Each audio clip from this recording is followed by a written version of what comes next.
Je vous salue, vous tous qui écoutez la parole de Dieu. Que Dieu vous bénisse. Je vous souhaite être vainqueur et recevoir la vie éternelle. Je m'appelle Nikiza Eleda. Le bon Dieu m'a donné son message pour toutes les églises du monde entier parce que Jésus-Christ, notre Sauveur, va revenir bientôt pour amener son église au ciel, là où il a préparé. Demandez-vous vous-même si vous avez tout le nécessaire pour accueillir notre Sauveur. Prions. Notre Père céleste, je te remercie infiniment parce que tu nous as donné ton Fils unique, Jésus-Christ, pour qu'il soit notre Sauveur et qu'il va revenir bientôt pour nous élever au ciel. Aide celui qui écoute ta parole afin qu'il puisse observer tes commandements et avoir la foi de Jésus-Christ. Je te le demande au nom de Jésus-Christ. Amen.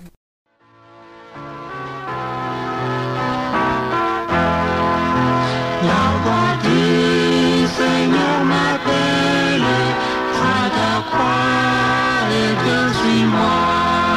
Je réponds, je veux fidèle, mais voici, je suis à toi. Jusqu'au bout, je vais te suivre, dans les bons, les mauvais jours. À toi pour mourir et vivre, à toi Jésus pour toujours. Message de Dieu pour toutes les églises du monde entier. L'église de Dieu tarde d'être élevée au ciel parce qu'elle n'est pas prête pour être élevée. C'est pourquoi Jésus-Christ lui donne conseil. Attire habit des noces. Matthieu chapitre 22, verset 1 au verset 13. Apocalypse chapitre 3, verset 14 au verset 22. Les sept églises d'Asie. Éphèse, Smyrne, Pergame, Thyatire, Sardes, Philadelphie et Laodicée. Ces églises représentent l'église de Dieu dès le commencement jusqu'à la fin du monde. L'église d'Éphèse est l'église des apôtres après l'ascension de Jésus-Christ. Dans les derniers temps, nous sommes dans l'église de Laodicée, laquelle n'a rien fait de bien. C'est pourquoi le Sauveur du monde lui donne conseil. Apocalypse chapitre 3, du verset 14 au verset 22. Écrit à l'ange de l'église de Laodicée. Voici, je te dis, Amen. Le témoin fidèle et véritable, le commencement de la création de Dieu. Je connais tes œuvres, je sais que tu n'es ni froid ni bouillant. Puisses-tu être froid ou bouillant?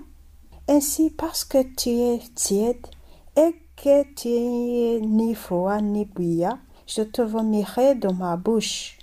Parce que tu dis, je suis riche, je me suis enrichi et je n'ai besoin de rien. Et parce que tu ne sais pas que tu es malheureux, misérable, pauvre, aveugle et nu, je te conseille d'acheter de moi de l'or éprouvé par le feu, afin que tu deviennes riche et des vêtements blancs, afin que tu sois vêtu et que la honte de ta nudité ne paraisse pas, et un collier pour oindre tes yeux, afin que tu vois, moi je reprends et je châtie tout ce que j'aime. Et donc disait, répands-toi, voici je me tiens à la porte et je frappe. Si quelqu'un entend ma voix et ouvre la porte, j'entrerai chez lui, je souperai avec lui et lui avec moi. Celui qui vaincra, je le ferai asseoir avec moi sur mon trône, comme moi j'ai vaincu et me suis assis avec mon Père sur son trône. Que celui qui a des oreilles entende ce que l'Esprit dit aux églises. Les 3 conseils que le Sauveur du monde donne à l'église de Laodicée. Apocalypse chapitre 3 verset 18. Premier conseil. Achetez de l'huile de l'or éprouvé par le feu, afin que tu deviennes riche. L'or signifie la charité et la foi. Ceux qui seront à sa droite, il leur dira, « Venez, vous qui êtes bénis de mon Père, prenez possession du royaume qui vous a été préparé dès la fondation du monde, car j'ai eu faim et vous m'avez donné à manger. J'ai eu soif et vous m'avez donné à boire. J'étais étranger et vous m'avez recueilli. J'étais nu et vous m'avez vêtu. J'étais malade et vous m'avez visité. J'étais en prison et vous êtes venus vers moi. » Les justes lui répondront, « Seigneur, quand avons-nous vu avoir fait et t'avons-nous donné à manger, ou avoir soif et t'avons-nous donné à boire? Quand avons-nous vu étranger et t'avons-nous recueilli, ou nu et t'avons-nous vêtu? Quand avons-nous vu malade ou en prison et sommes-nous allés vers toi? » Et le roi leur répondra, « Je vous le dis en vérité, toutes les fois que vous avez fait ces choses à l'un de ces plus petits de mes frères, c'est à moi que vous les avez faites. » Ensuite, il dira à ceux qui seront à sa gauche, « Retirez-vous de moi, maudits, allez dans le feu éternel, qui a été préparé pour le diable et pour ses anges, car j'ai eu faim et vous ne m'avez pas donné à manger. J'ai eu soif et vous ne m'avez pas donné à boire. J'étais étranger et vous ne m'avez pas recueilli. J'étais nu et vous ne m'avez pas vêtu. J'étais malade et en prison et vous ne m'avez pas visité. » Ils répondront aussi, « Seigneur, quand avons-nous vu ayant faim, ou ayant soif, ou étranger, ni ou malade, ou en prison, et ne t'avons pas visité? » Et il leur répondra, « Je vous le dis en vérité, toutes les fois que vous n'avez pas fait ces choses à l'un de ces plus petits, c'est à moi que vous ne les avez pas faites. » Et ceux-ci iront au châtiment éternel, mais les justes à la vie éternelle. La foi est subdivisée en 3 parties. Écouter la parole de Dieu, accueillir la parole de Dieu, obéir à la parole de Dieu. Deuxième conseil, acheter de Jésus-Christ des vêtements blancs, afin que tu sois vêtu et que la honte de ta nudité ne paraisse pas. Le vêtement blanc symbolise la justice de Jésus-Christ. Les coutumes du ciel s'exercent ici-bas. Si nous voulons être les heureux ou bien enfants de Dieu, nous devons nous exercer à avoir le comportement de ceux qui méritent le royaume des cieux. Le comportement de Jésus qui se trouve dans les 10 commandements de Dieu. En Jean chapitre 14, verset 15, Jésus a dit, « Si vous m'aimez, gardez mes commandements, et moi je prierai le Père, et il vous donnera un autre consolateur, afin qu'il demeure éternellement avec vous. » Ces 10 commandements, nous les lisons en Exode chapitre 20, du verset 3 au verset 17. Les 10 commandements de Dieu. Premier commandement. Tu n'auras pas d'autre Dieu devant ma face. Notre Père céleste ne veut pas que nous adorions les idoles. Ceci peut être une personne, peut être un objet, une chose, un travail, etc.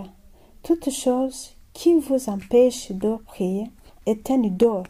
Si vous n'avez pas le temps de lire la Bible, Satan profite de cette occasion pour que vous ne soyez pas prêts à accueillir Jésus-Christ.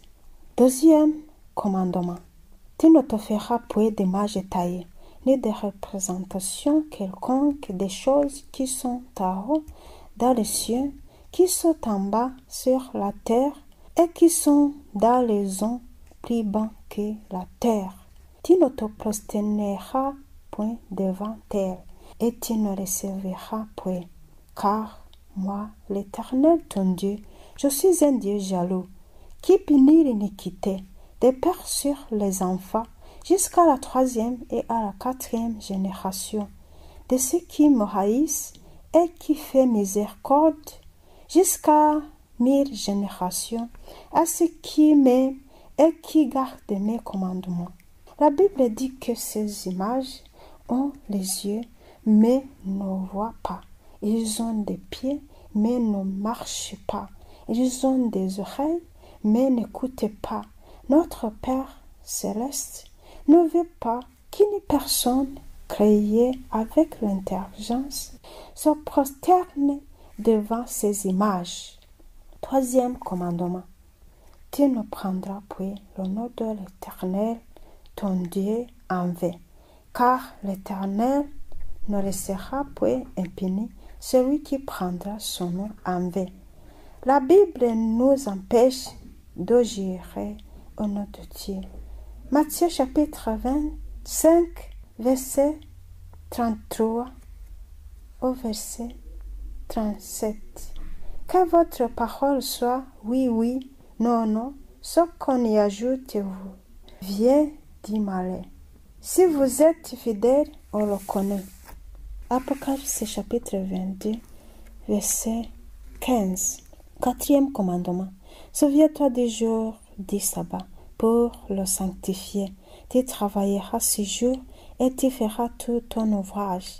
Mais le 7e jour est le jour du sabbat de l'Éternel, ton Dieu. Tu ne feras aucun ouvrage, ni toi, ni ton fils, ni ta fille, ni ton serviteur, ni ta servante, ni ton bétail, ni l'étranger qui est dans tes portes. Car en 6 jours, l'Éternel a fait les cieux et la terre et la mer et tout ce qui est contenu, et il s'est reposé le 7e jour. C'est pourquoi l'Éternel a béni le jour du sabbat et l'a sanctifié. Dieu a créé le sabbat. Genèse chapitre 2, du verset 1 au verset 3. Son fils Jésus-Christ l'a observé. Luc chapitre 4, verset 16. Luc 6, verset 5. Le sabbat a été créé pour les hommes. Les apôtres de Jésus-Christ ont observé le sabbat. Actes des apôtres, chapitre 13, verset 42 et verset 44. Matthieu chapitre 5, verset 17. Jésus a dit, ne croyez pas que je suis venu pour abolir la loi ou prophétie. Je suis venu non pour abolir, mais pour accomplir. Car je vous le dis en vérité, tant que le ciel et la terre ne passeront point, il ne disparaîtra pas de la loi un seul iota ou un seul train de lettres, jusqu'à ce que tout soit arrivé. Celui dont qui supprimera l'un de ces plus petits commandements et qui enseignera aux hommes à faire de même, sera appelé le plus petit dans le royaume des cieux. Mais celui qui les observera et qui enseignera à les observer, celui-là sera appelé grand dans le royaume des cieux. Ézéchiel, chapitre 20, verset 12 et verset 20. Le sabbat est la marque de Dieu pour ses enfants. Mais le chemin du calvaire est étroit et périlleux. C'est un chemin chemin solitaire, difficile et ténébreux. Jusqu'au bout, je vais te suivre dans les bons et mauvais jours. À toi pour mourir et vivre, à toi Jésus pour toujours. Cinquième commandement. Honore ton père et ta mère afin que tes jours se prolongent dans le pays que l'Éternel ton Dieu te donne. Nous devons respecter nos parents parce que c'est la loi de Dieu. Il faut avoir la charité, voir chaque personne comme enfant de Dieu. Christ aux mille visages. Nous tous, nous sommes des frères et sœurs. Nous avons le même Père. Quiconque est son frère est un meurtrier. Et vous savez qu'aucun meurtrier n'a la vie éternelle demeurera à lui. Sixième commandement. Tu ne tueras point. Il y a des objets qu'on utilise pour tuer les personnes, les animaux et les insectes, mais celui qui est son frère est meurtrier. 1 Jean chapitre 3 verset 15. Beaucoup de personnes sont mortes à cause de l'empoisonnement. Malheur aux meurtriers. Le septième commandement. Tu ne commettras point d'adultère. Les gens des derniers jours font l'adultère qui surpasse celui du temps de Sodome et Gomorrhe et celui du temps de Noé. Comme ils prennent ou bien ils violent même les enfants. C'est scandaleux. Si nous nous convertissons et que l'Esprit de Dieu habite en nous, Jésus-Christ nous donne la force de vaincre toutes les tentations. Si nous prions sans cesse et que nous gênons en nous humiliant devant Dieu, sans doute que nous devenons vainqueurs. 1 Corinthiens chapitre 6 verset 18 au verset 20. Huitième commandement. Tu ne déroberas point. Chacun doit être satisfait de ce qu'il possède. Ce que nous avons besoin, il faut prier. Matthieu chapitre 7 verset 7. Demandez et l'on vous donnera. Cherchez et vous trouverez. Frappez et l'on vous ouvrira. Car quiconque demande reçoit. Celui qui cherche trouve. Certains chrétiens ne donnent pas la dîme. Marc chapitre 3 verset 8 jusqu'au verset 10. Apportez à la maison des trésors toutes les dîmes afin qu'il y ait de la nourriture dans la maison. Mettez-moi de la sorte à l'épreuve, dit l'Éternel des armées.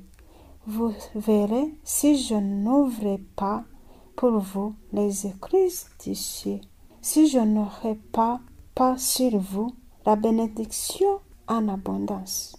Les balances qui ne sont pas justes, changez les limites des chats, dans la malignité, la malhonnêteté, le prix très élevé.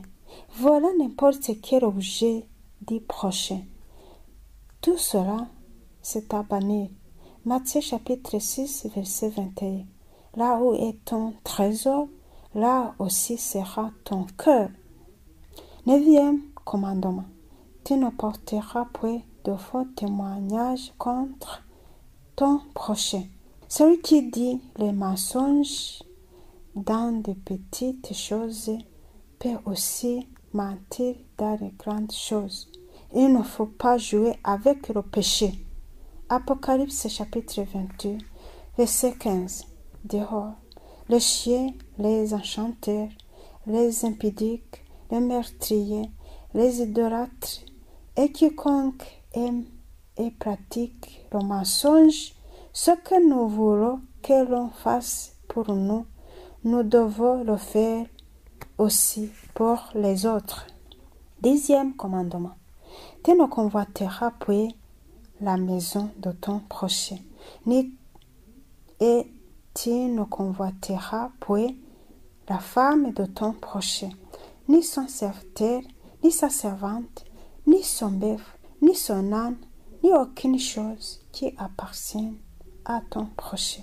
Nous ne devons pas convoiter les choses mondaines, parce que ce monde touche à sa fin. Nous devons nous humilier, penser aux choses des cieux, ce que nous n'avons pas vu, ce que nous n'avons pas écouté, ce que nous n'avons pas pensé, réservé pour les élus de Dieu. Troisième conseil, Apocalypse chapitre 3 verset 18. Achetez de Jésus-Christ un collier pour oindre les yeux. Un collier, c'est le Saint-Esprit. Beaucoup de gens se croient voir alors qu'ils sont aveugles, parce qu'ils n'ont pas le Saint-Esprit. Notre Père céleste est prêt à nous le donner. Mais beaucoup de chrétiens ne sont pas prêts pour l'accueillir.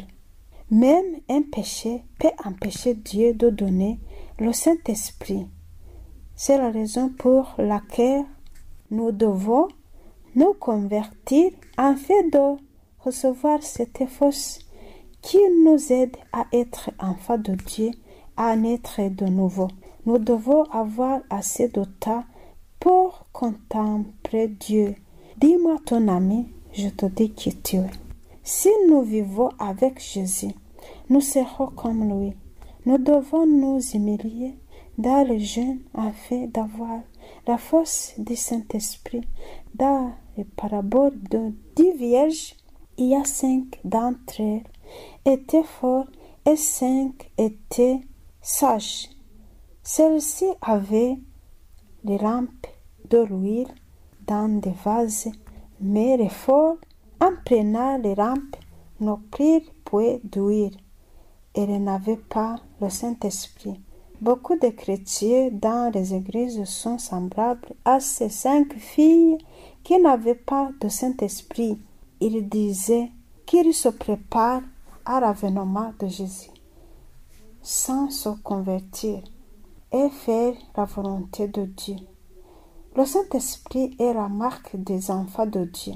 La charité, le sabbat, les 10 commandements, le Saint-Esprit, ces 3 choses sont la marque des enfants de Dieu. Le corps est le temple de Dieu. 1 Corinthiens chapitre 3 verset 16. 1 Corinthiens chapitre 6 verset 19 jusqu'au verset 20. Ne savez-vous pas que vous êtes le temple de Dieu et que l'Esprit de Dieu habite en vous? Si quelqu'un détruit le temple de Dieu, Dieu le détruira, car le temple de Dieu est saint et c'est ce que vous êtes. Nous ne devons pas boire tout, manger tout, s'habiller n'importe comment, parce que nous sommes le temple de Dieu. Genèse chapitre 6 verset 3. Alors l'Éternel dit, mon esprit ne restera pas à toujours dans l'homme, car l'homme n'est que chair. Proverbe chapitre 23 verset 20. Ne sois pas parmi les buveurs du vin, parmi ceux qui font excès de viande, car l'ivrogne et celui qui se livre à des excès s'appauvrissent. Lévitique chapitre 11 verset 6 et verset 7. Vous ne mangerez pas le lièvre qui rumine mais qui n'a pas de corne fendue. Vous le regarderez comme impur. Vous ne mangerez pas le porc qui a la corne fendue et le pied fouché, mais qui ne rumine pas. Vous le regarderez comme impur. Ésaïe chapitre 66 verset 17. Ceux qui se sanctifient et se purifient dans les jardins au milieu desquels ils vont un à un, qui mangent de la chair de porc, des choses abominables et des souris, tout cela périront, dit l'Éternel. Romains chapitre 14 verset 21. Il est bien de ne pas manger la viande, de ne pas boire de vin et de s'abstenir de ce qui peut être pour ton frère une occasion de chute, de scandale ou de faiblesse. 1 Corinthiens chapitre 8, verset 13. C'est pourquoi si un aliment scandalise mon frère, je ne mangerai jamais de viande afin de ne pas scandaliser mon frère. On utilisait cette viande pour rendre honneur aux idoles. De nos temps, les animaux possèdent beaucoup de maladies. C'est pourquoi il est bon de ne pas manger de la viande, même si vous trouverez la viande saine et que vous le mangez, vous n'aurez pas la force spirituelle. Les habits qui servent empêchent la circulation du sang, la respiration du corps est perturbée. Les habits très larges et les habits minces, celui qui les porte ne glorifie pas Dieu. Ceux qui fument le tabac et d'autres drogues se suicident peu à peu. Les meurtriers dans la paix sont l'alcool et le tabac. Satan a commencé avec une femme. Il veut terminer avec elle. Soyez prudentes, vous femmes et filles. Les enfants de Dieu ne doivent pas imiter les enfants de Satan. 1 Jean chapitre 3. Soyez lumière du monde. Sachez le chemin large et le chemin étroit. Nous sommes rachetés par le sang de Jésus-Christ, notre Sauveur, qui va bientôt revenir pour rendre à chacun selon ses œuvres. La nourriture, les boissons, les ointements qui changent notre corps, c'est à bannir. Jésus a dit à Nicodème, Jean chapitre 3, verset 20, en vérité, je te le dis, si un homme est né d'eau et d'esprit, il ne peut entrer dans le royaume de Dieu. Ce qui est né de la chair est chair, ce qui est né de l'esprit est esprit. Il y a des baptêmes, celui de l'eau, Jésus est allé au Jourdain, là où Jean-Baptiste faisait le baptême. Matthieu chapitre 3, verset 13 jusqu'au verset 17. Ce baptême dans beaucoup d'eau signifie la mort et la résurrection de Jésus-Christ. Chaque personne du monde entier est invitée à être baptisée ce baptême. Le baptême du Saint-Esprit. Nous devons nous convertir pour recevoir le Saint-Esprit. Un seul péché ferme le chemin du ciel. Matthieu chapitre 5, verset 8. Heureux ceux qui ont le cœur pur, car ils verront Dieu. Si vous vivez avec Jésus dans la prière, dans la conversion des péchés, dans le jeûne et la proclamation de la bonne nouvelle, vous aurez le baptême du Saint-Esprit, sans oublier respecter les 10 commandements.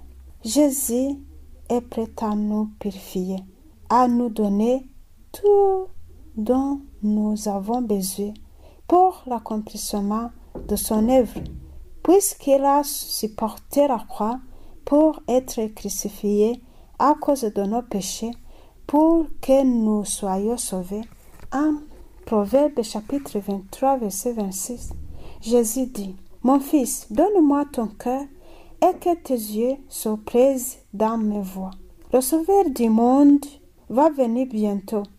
Il nous invite à laisser nos choses et les habitudes mondaines afin de nous préparer convenablement. L'apôtre Jean étant allé de Patmos a dit en Apocalypse chapitre 21 verset 1, « Puis je vis un nouveau ciel et une nouvelle terre, car le premier ciel et la première terre avaient disparu, et la mer n'était plus. Je vis descendre du ciel d'auprès de Dieu, la ville sainte, la nouvelle Jérusalem, préparée comme une épouse qui s'est parée pour son époux. » Cette terre va toucher à sa fin. Nous devons nous préparer pour vivre ailleurs. là où Jésus nous a préparés. Il a fait tout pour que chacun soit sauvé. C'est à nous de choisir le vrai chemin qui mène au royaume des cieux. Jésus a dit, « Je suis le chemin, la vérité et la vie. » Beaucoup de chrétiens tombent dans le piège de Satan à cause de, premièrement, l'ignorance et la faiblesse. Deuxièmement, refuser le message de Jésus-Christ adressé à l'église de Laodicée, la conversion et le vivre. Troisièmement, la proclamation des dimanches dans les derniers jours qui mettra à l'épreuve tout le monde, seuls ceux qui ont la marque de Dieu vaincront, ceux qui observent les 10 commandements de Dieu et la foi de Jésus. Apocalypse chapitre 14, verset 12. Quatrièmement, l'insuffisance de la parole de Dieu qui ouvre les portes des faux témoignages. Personne n'entrera pas au royaume des cieux sans être né de nouveau, baptisé de l'eau et du Saint-Esprit. Cette chose met tout le monde à l'épreuve. Le premier, la conversion insuffisante. Deuxième, la mésentente entre les personnes, raison pour laquelle nous devons demander pardon à nos prochains. Troisième, ne pas servir Dieu dans l'Église, les dirigeants qui ne font pas leur tâche, les chrétiens qui ne donnent pas la dîme, les offrandes et ne s'intéressent pas à servir l'Église. Quatrième, la malignité. Cinquième, ne pas évangéliser. Sixième, aimer les choses mondaines. 1 Jean chapitre 2, verset 15 et verset 16. Septième, manque de la charité. Cherchons l'Éternel tant qu'il se trouve. Que Jésus-Christ nous purifie avec son sang aujourd'hui, car bientôt ce sera impossible. A-t-il habité des noces, qui est le comportement de Jésus-Christ? Oui, perdrait sa propre vie, consentir à n'être rien, n'avoir qu'une seule envie, aimer Jésus le seul bien. Jusqu'au bout, je veux te suivre, dans les bons, les mauvais jours. À toi pour mourir et vivre, à toi Jésus pour toujours.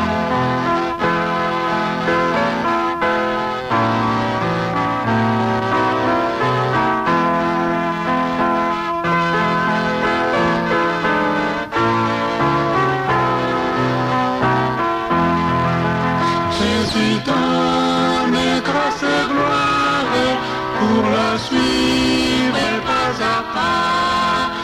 Avec lui, joie et victoire, paix et bonheur ici-bas. Jusqu'au bout, je vais te suivre, dans les bons, les mauvais jours.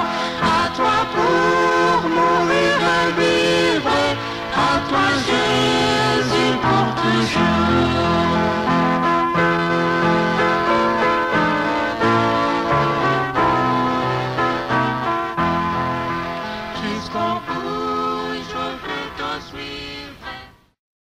Prions. Merci Seigneur de cette parole que nous venons d'écouter. Donne-nous ton Esprit Saint afin que nous fassions ta volonté. Je te le demande au nom de Jésus-Christ. Amen.